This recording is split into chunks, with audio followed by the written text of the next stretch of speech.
If somebody's not careful, they might get a mace to the face. Here's your look at the Boss Fight Studio. Epic Hacks, Barbarian, Deathmonger.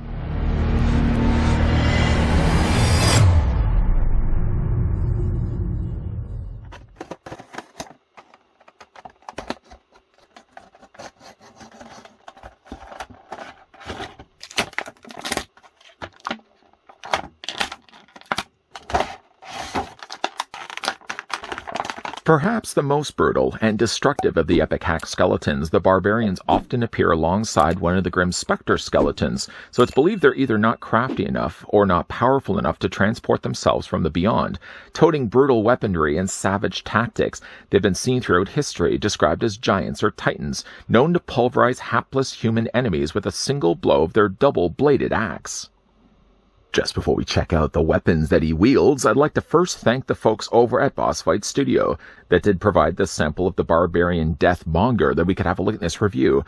Over the last 3 reviews so far, we've been covering over the Epic Hack skeleton line and been loving the line so far. If also you guys would like to get your hands on these, they are currently available through various online sites for around $30 a piece. We're going to go ahead first and grab the tape measure and see how tall the figure stands. Now, I'm going to also include the helmet. The helmet is technically, though, removable, but though with the helmet in place, the Barbarian stands about 6.5 inches in height, or the figure's 17 centimeters tall. We've covered off quite a lot of territory, and just to bring in a couple of figures we've already had a look at from the Epic Hacks line, here's what the figure looks like along with the pirate. Here's also what the figure looks like with the Grim Spectre, obviously still sticking with the pumpkin head, and here's also what the figure looks like with the recently looked at Gladiator. Also, you know, looking at the read-ups of many of these Epic Hacks kind of makes me think that they're deliberately being built as bigger figures to still the smaller scale line of their hacks. So I did want to bring in this case, one of the Epic Hack figures that they've done before. This is a Hero Hacks, I should say, of the Phantom. And I think they're supposed to be built with the idea that they're actually giants, based at least on the description that I've been reading. So if you did, though, want to display them along with your other Hero Hack figures also produced by Boss Fight Studios, I think you could really do that, and they're not necessarily going to be out of scale. Jumping now over to the figure's accessories, and just as a side question, could a skeleton technically jump, as it doesn't really actually have tendons anymore in its knees? Leave that with you as a question you can ponder for yourselves. In the meantime, though, let's actually, again, look through the accessories, the first of which being the Epic Hacks display stand. It's really no different, again, from any of the other Epic Hack stands that we've looked at so far. Cast very nicely in a very bright red. Various pegs, in fact, there's 4 of them if you count them off, all of which can be attached to the underfooting of, in this case, the Barbarian. I used, in fact, one of these at the beginning of the review, because I don't think looking at any of the Epic Hacks actually attached the figure onto the display stands. But if you did, though, want to, simply just attach the feet onto the pegs to where you want to put them, and then you just display the figure that way. I have, though, since not been showing them, obviously, in the review, but in after reviews, I've been displaying all the figures with all of their display stands. I just like the consistent look of having them with all their own stands. And the company takes the time to make them anyways. I might as well use them. The figure, though, also comes included with a pair of skeletal slippers. Joking aside, you can actually pop the existing boots off, similar to what we did with the skeleton pirate. If you did want to take off these boots, you can swap them instead with the skeletal feet. Perhaps we'll probably go back to that a little bit later into the review. The figure, though, also comes included with a double-sided axe. Really like the coloring of this. The blue that they've used looks really quite sharp. No pun intended, obviously. There's not going to be drawing no blood in this review. But you can see like there's little tiny nicks that have been taken away from the metal, or plastic cast in this case. You can see as well like the handle looks really quite good. It has like a natural wood grain to it, and I really think they've done a great job on all of these accessories we've been looking at for the Epic lines so far. Moving out to the side, the figure also comes included with a very long sword. A very long sword. Still nicks taken away from the actual casting of it, so it looks like it's actually been war-torn. Of course, you do have the guard with alternating directions of the guard itself, cast and painted nicely here in gold. And again, you've got the hilt as well as the end of the hilt having matching colors of the gold to the guard. This, by the way, all of these accessories can be wielded in his hands.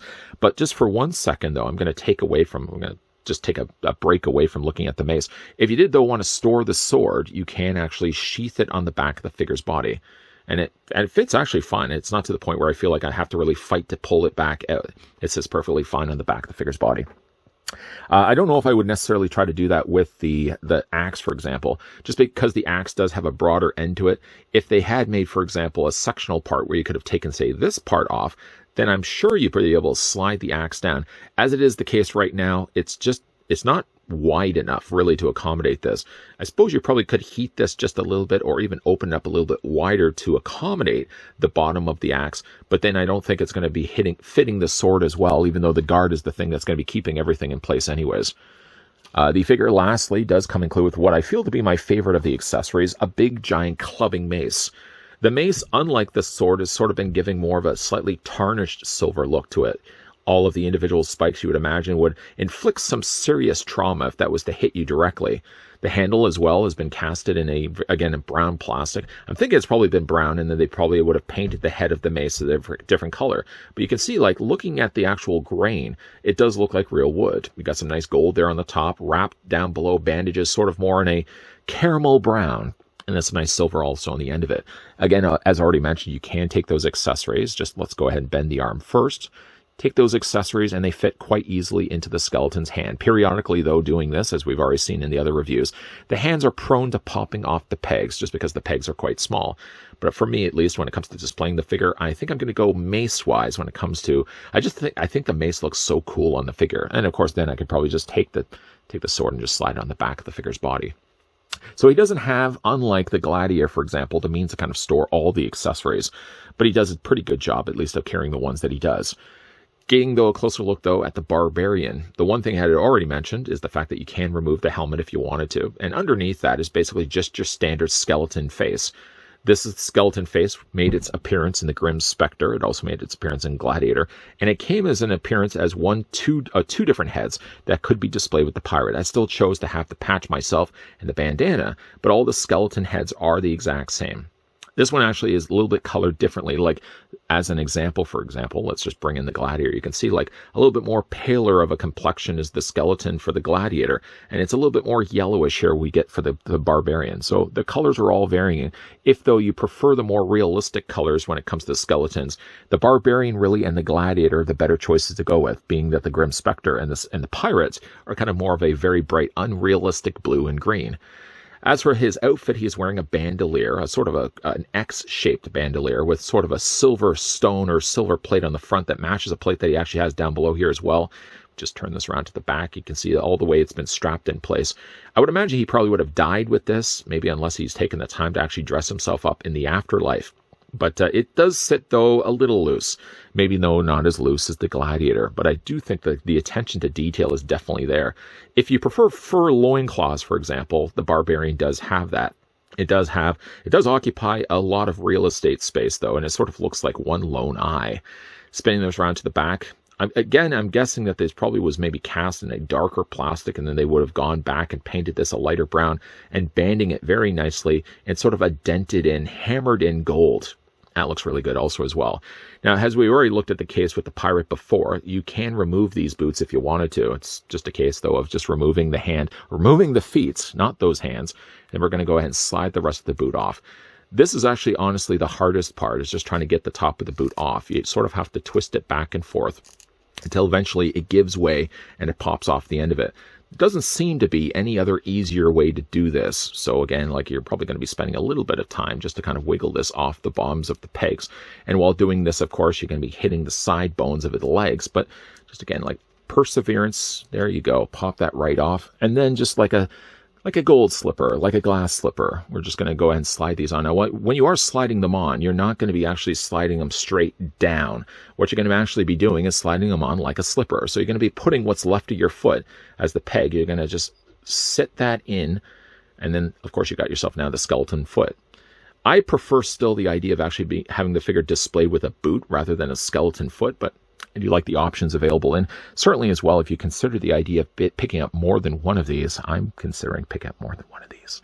Of course, you can also then display the figure in different ways. One could have a pair of boots, for example. The other one could have just the regular skeleton feet. For the articulation here on the Barbarian, it is the same as all the ones we looked at before. So the head is going to be on ball joint. Once again, you can rotate the head all the way around. Head does look down. It does look up. And you can rock it back and forth as well, just only by a little bit, though. Mouth in this case does actually open and close, whereas wasn't the case necessarily when we looked at the pirate. His pirate head that had the bandana and had a little eye patch didn't actually have the means to have his mouth open and close, but he did actually have a second head, as we already saw in that review, where you'd be able to do this. Yam, yam, yam, yam. As for the arms do come out at 90 degrees. Once again, you can take those arms and rotate them somewhat all the way around. They get a little tight when you start to move them around to about here. And even then, you're going to be hitting the top of the bone there for his body. So I would probably just recommend only moving it back and forth this way. But again, like you get a good generous hinge on the arm that allows the arm to go out this far. And you can, of course, bend the elbow as always, allowing you also to be able to rotate the forearm. Hands rotate back and forth. Just be careful, though, that they don't detach themselves from the pegs. And make sure even if you do detach them and they happen to fall to the floor, pick them up right away. Speaking as somebody that actually owns a cat, one that actually likes to grab tiny little things and take off with them, just make sure, of course, you're grabbing those hands right away. The upper torso, despite the fact he actually has a much additional layers on top of him, he still manages to pull off a ball joint in the top of the torso. He seems to also have a swivel at the base of the spine. Legs do once again split out. They are using ball joints after all. You can take those legs and move them forward. You can move them back.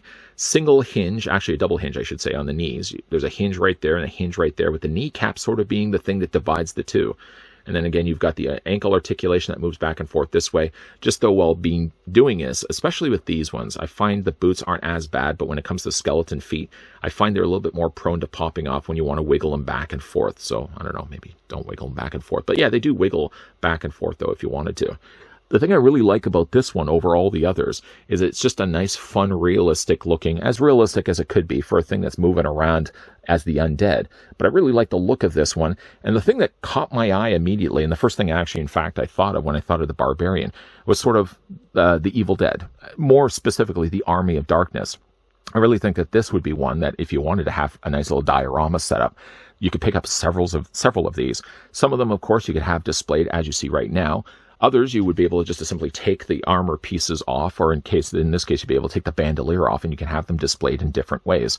And of course, with all the weapons that this one does wield, being, of course, my favorite is the mace, but of course, there's other ones to choose from, like the double-headed axe, the double-sided axe, and of course, the big broad blade sword. There's lots of different ways to customize this figure and put them on the shelf with the rest of the others that we've already had a look at. Despite lacking muscles and skin, the skeletons pose extremely well for the limitations that they have in their elbows. Instead of actually having double hinges like they have in their knees, with only just a single hinge at their disposal in their elbows, but having a ball joint in their shoulders, you're still very successfully able to get these guys posed as if they're swinging their weapons around, as you can see here in final looks. I like the way that these figures are able to pose. And again, while they have maybe limitations in their elbows, for example, they more than make up for it with double hinges in their knees, not to mention ball joints in every other place.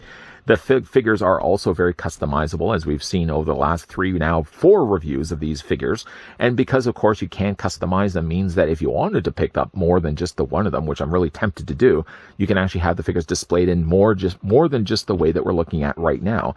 Again, to go back to a point I mentioned before, looking at this one above all the others reminds me really of Army of Darkness. So if you are looking to have yourself some skeleton warriors to be displayed with, say, other figure lines, look no further really than the stuff that we're getting here for the Epic Hacks, more specifically the Barbarian. What do you guys think of the figure? Let me know down below in the comments section. And now that it's said and done, now that we've actually had a look at all the 4 figures from the Epic Hacks skeleton line, which would you say is your favorite? Let me know down below in the comments section. Is it the Pirate? Is it the Grim Spectre? Is it the Barbarian? Or is it the Gladiator? You can let me know your thoughts down below in the comment section. And once again, a big thank you to the folks over at Boss Fight Studio that did provide the sample of the Epic Hacks Barbarian Deathmonger that we had the chance to have a look at in this review. Again, if you guys are interested and would like to get your hands on any one of the skeletons or the set of 4, they are available on online sites right now for $29.99 a piece. If you guys enjoyed this video, want to hit with a like. If you guys are loving the content you guys are seeing, and you certainly do want to stick around for more, if you haven't already done so, make sure you hit that subscribe button down below and you turn on as well the bell notification. Have a little bit of extra time on your skeletal hands and you want to check out more from Boss Fight Studio? Well, if that's the case, popping up at the very end of this video will be a playlist of all the other things I've looked at for the company, with many more to follow. As of course, as always, guys, thanks for watching. See you guys next time.